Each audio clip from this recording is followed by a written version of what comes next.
Welcome to this video presentation here at Wimbledon Carriage Company. And here we have the Mini Cooper S 3-door hatchback, as you can see, on a 73 plate. I'm going to start off firstly by showing you around the outside of the car, and then we'll hop in and run through some of the controls on the inside of it from there. From the outside, as I said, 3-door car with those black alloy wheels to match the roof and mirror cap colour. We've got tinted windows as well. We're going to start off inside the boot area of the car. First, as we approach the back of the car, you can see we have those twin central exiting tailpipes. We've got reversing sensors, plenty of boot space, especially given the fact that it's a Mini.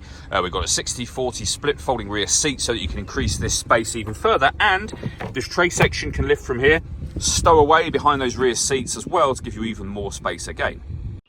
Okay, so we're just going to work our way back around to the front of the car, and then we'll hop in, and as I mentioned, we'll run through some controls from there. Now that we've done a full circle of it though, the first thing you can see is that the alloy wheels are all in pristine condition, as is the bodywork the whole way around the car. Just briefly before we climb in, I think it's well worth seeing the interior from this exterior point of view. There's plenty to run through on the dashboard, so let's hop in and we'll do that now. Okay, now that we're inside the car, we're going to start with the dials. Over on the left-hand side, we have the rev counter for the car, digital readout for the speedometer in the centre, and the fuel gauge on the right-hand side.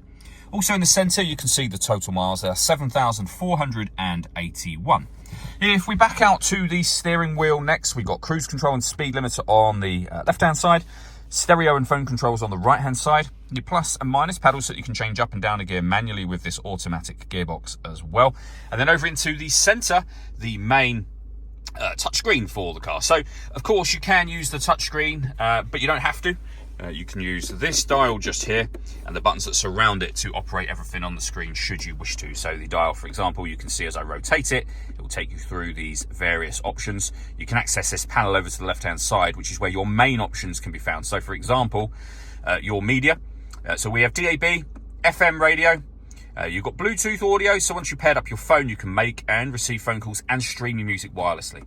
We have USB input as well. You can pair your phone from that menu if you wish to, or, of course, from the main phone menu. You can also access various different Mini-friendly apps that can be projected up onto this screen as well. And, as I say, all of those options and menus are available within the main screen, as well as using that panel over to the left. If you put the vehicle into reverse, you can see you have a visual guide for your parking sensors as well. The main volume for the stereo can also be found in that section. Working our way down, we have your dual zone climate control. So you can adjust the fan speed, the direction you'd like the air distributed in, the driver temperature, of course, passenger temperature. When you're happy with those settings, that's your air conditioning now turned on. The same button will turn it off again. Or you can hit auto. The car will now take full control of the direction of the air and the fan speed to maintain those temperatures for you. You can override that by pressing auto, and you'll go back to whatever setting you had that on previously. We've got a heated driver and passenger seat, both of which have 3 separate heat settings on each. You can recirculate the air that's in the car down here as well. You can change the driving setup of the vehicle. So you're able to put the car into green, mid, which is your everyday driving, and sport modes as well. You can turn your traction control on and off. This button starts and stops the engine for the vehicle, and this turns off the stop and start, which is something different altogether. So it's off at the moment. If you turn it on, this car is designed to cut out when it's stationary in traffic, which will in turn save you fuel. As I say, the system is off when that light shows.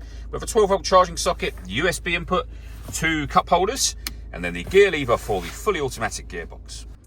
The last thing I wanted to mention is the paperwork we have for the car. So in the envelope, first of all, is the spare key. We then have the V5 registration document just there, as you can see.